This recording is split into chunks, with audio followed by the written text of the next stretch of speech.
Hello everyone. Bihar में आप लोगों को जो है अच्छी खासी भर्ती देखने को मिलने वाली है। ये जो बयान है वो शिक्षा मंत्री बिहार के जो है उन्होंने खुद दिया है। 1.5 लाख भर्ती जो है बिहार में आने वाली है। इस 1.5 लाख भर्ती में बीएड डीएलएड जो अपियरिंग में है, क्या उनको मौका मिल पाएगा? जो दिसंबर सीटेट का एग्जाम दे रहे हैं उनको मौका मिलेगा या नहीं मिलेगा? और सबसे इंपॉर्टेंट, डोमिसाइल नीति को लेकर के सरकार का क्या रुख है, उस पर भी बात करेंगे।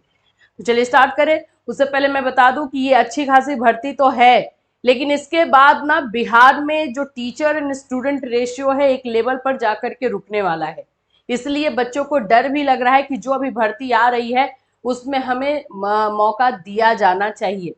इसमें सबसे इंपॉर्टेंट ना एनआईओएस डीएलएड वाले बच्चे हैं। एनआईओएस डीएलएड वाले बच्चों को शामिल किया जाएगा भी या नहीं, ये सारा निर्णय तो भाई कोर्ट पे डिपेंड करेगा, कोर्ट में जो केस चल रहा है उस पर डिपेंड करेगा। लेकिन एनआईओएस डीएलएड वाले बच्चों के लिए सबसे ज्यादा जो चिंता का विषय है यही बना हुआ है। चलो डिटेल में समझते हैं कि ये खबर क्या आ रही है और कब तक आप लोगों को ये 1.5 लाख वैकेंसी देखने को मिल सकती है। सो फ्रेंड्स, चैनल पर पहली बार विजिट करें तो चैनल को सब्सक्राइब कर लेना, बेल आइकन को हिट कर देना। यहाँ पर आप लोगों को बिहार से रिलेटेड, यूपी से रिलेटेड, शिक्षक भर्ती से रिलेटेड सभी तरह के इंफॉर्मेशन जो है दिए जाते हैं।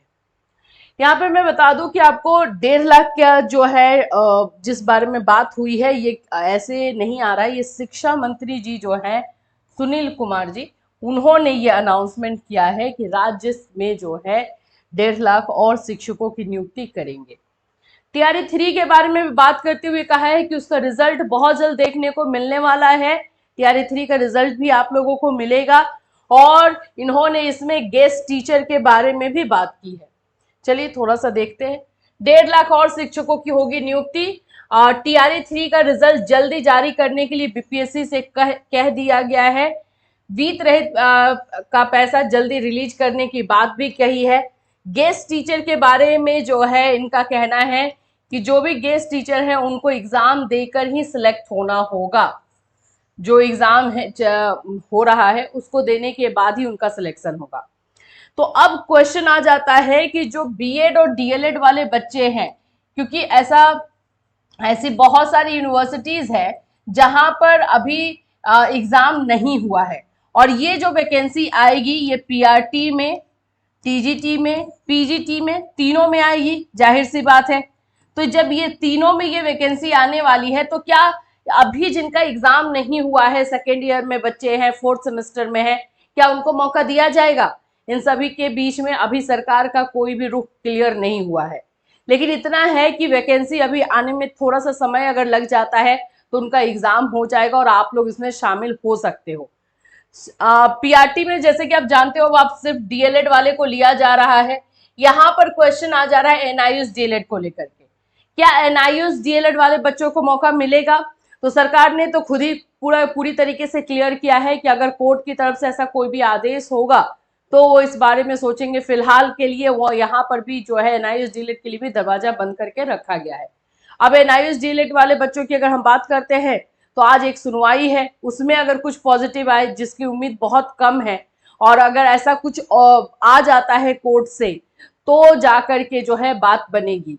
बट अभी अगर शिक्षक भर्ती प्रक्रिया यहाँ पर फिर से स्टार्ट होने में अगर टाइम लग जाता है तो मे बी ये एनआईयूएस डीएलएड वालों के लिए एक पॉजिटिव न्यूज हो सकता है। अभी इसमें सिर्फ में चांसेस ही है। इसमें टीजीटी में of course BEd and DElEd दोनों ही रहते हैं, तो ये आप लोगों को जो है बच्चे देखने को मिलेंगे।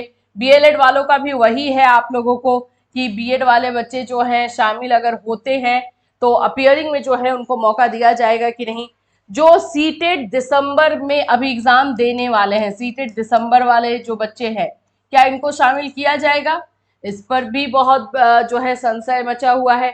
अगर हम पिछली बार की बात करते हैं टीआरई 3 में तो मौका नहीं दिया गया था और इस बार अगर मौका नहीं दिया जाता है तो फिर वैकेंसी बहुत टाइम बाद आने वाली है। तो देखो ये डिपेंड करेगा नोटिफिकेशन पर कि कब वैकेंसी को निकाला जा रहा है और कब इसकी प्रक्रिया स्टार्ट होती है। अगर ये दिसंबर तक चला जाता है और दिसंबर के बाद तक, दिसंबर तक अगर फॉर्म फिलअप और दिसंबर के बाद तक फॉर्म फिलअप रहता है तो मौका दिया जा सकता है। मतलब यही है कि सीटेट का एग्जामिनेशन के दौरान अगर ये सारे फॉर्म फिलअप और बाकी सारी चीजें होती है, थोड़ा उससे क्रॉस भी करता है तो मौका मिल सकता है। तो यहाँ पर भी अभी नोटिफिकेशन पर ये सारी चीजें डिपेंड करेंगी कि कब जा करके जो है वैकेंसी आ रही है। वैकेंसी जैसे ही आएगी, जो नोटिफिकेशन दिया जाएगा उसके बाद तो आप देखते हो बैक टू बैक सारा प्रोसेस बीपीएससी का स्टार्ट हो जाता है।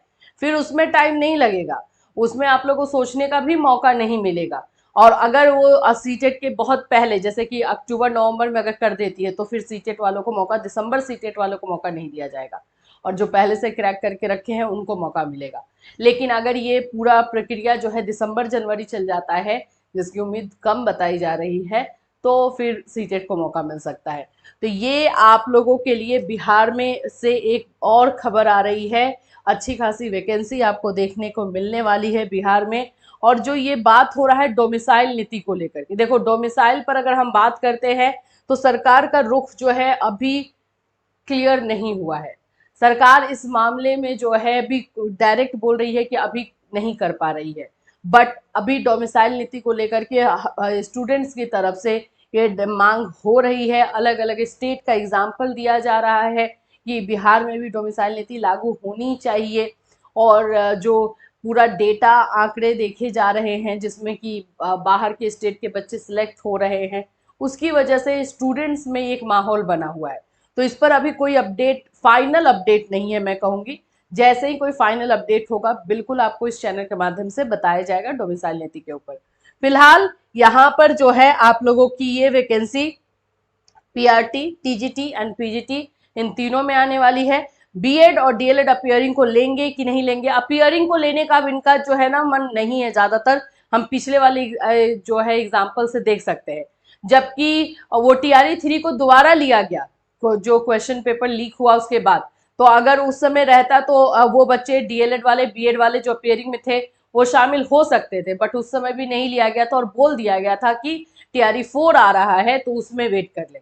बट टीआरई 4 के बाद क्या कोई वैकेंसी है, अगर नहीं है तो क्या आप हियरिंग को मौका देंगे, ये सारे क्वेश्चंस का आंसर जो है सरकार ही देगी। और जैसे ही नोटिफिकेशन आएगा बहुत सारी चीजें क्लियर हो जाएगी।